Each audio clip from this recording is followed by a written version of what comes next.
받았다? 휴지? 예? 휴지? 휴지? そこね。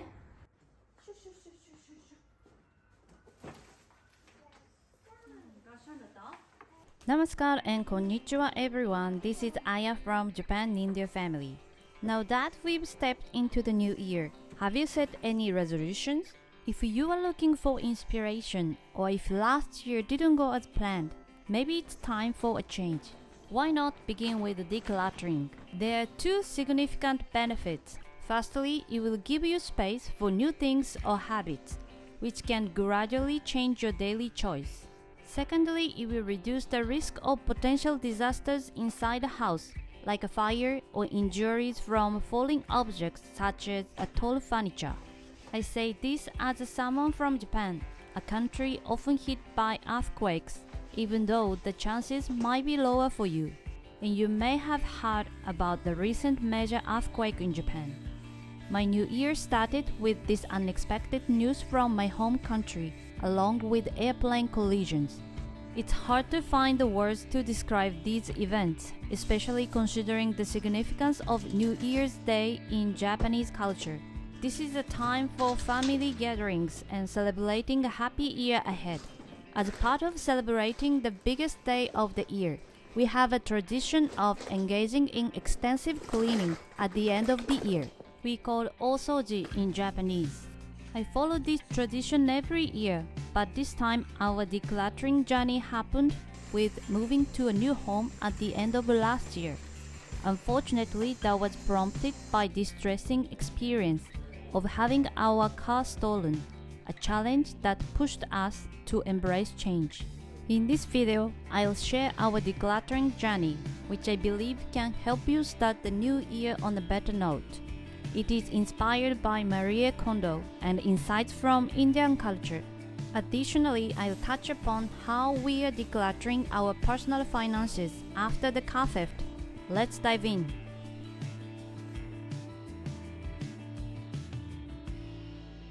About 10 years ago, I discovered Marie Kondo's KonMari method, which has been transformative for me. According to her, decluttering is more than organizing.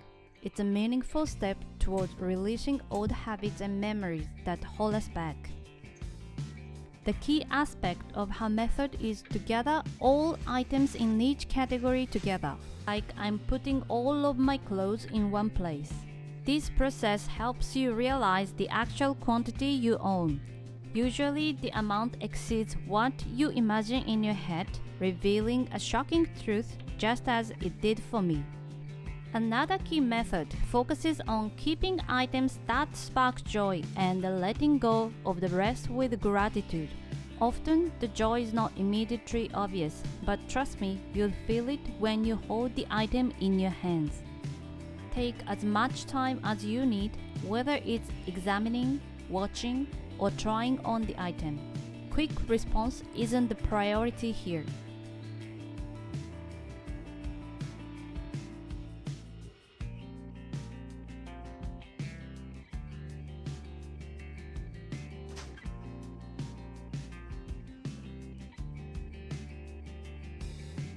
Marie Kondo suggests a specific sequence for decluttering.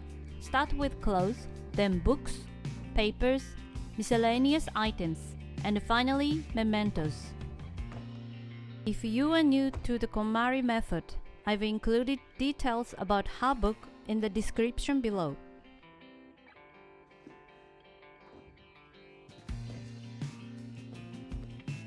By the way, this is a life-changing book called Into the Magic Shop.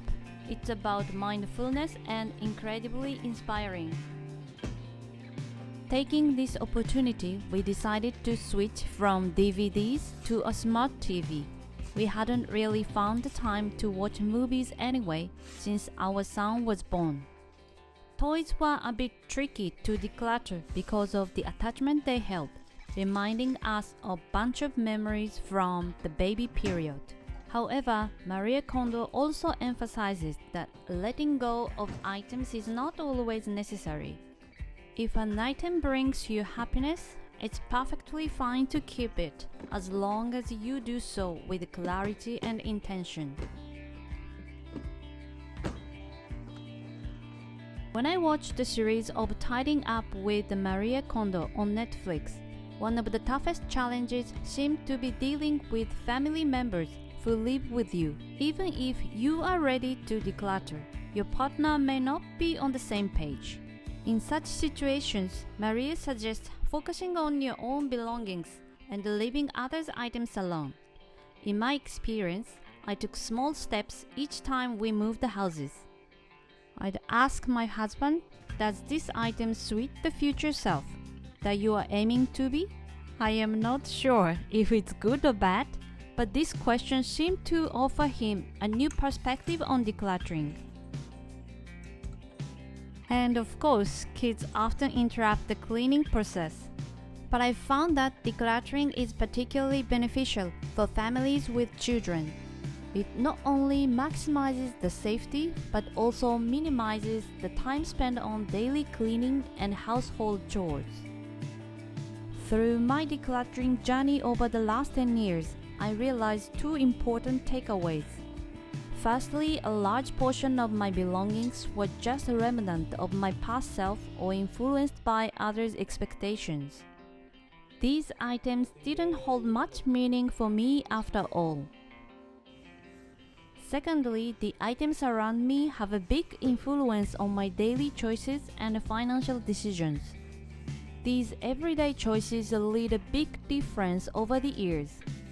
If things remain as they are now, it's most likely that my lifestyle, including my financial position, will stay the same in 10 years. So letting go is a crucial part of cleaning, especially when seeking change.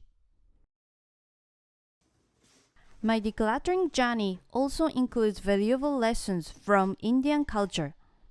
In India, where multiple generations often live together, efficient space management is crucial. This leads to a disciplined and purposeful way of living.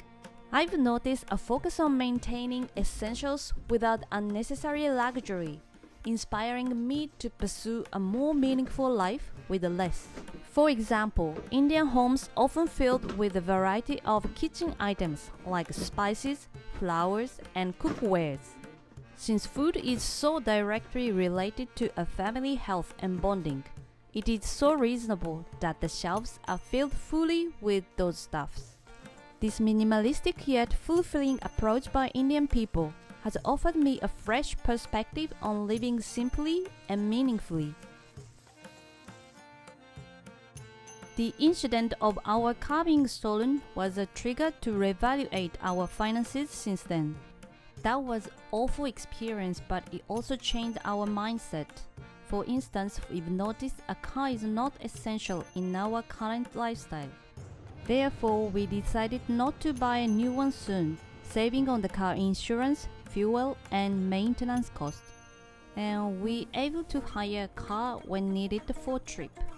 Rethinking our finances was not only about cutting costs, but also about investing in what truly matters, like health and quality time with family and friends. We've added some new kitchenware, and it's been a great investment to cook fresh homemade meals.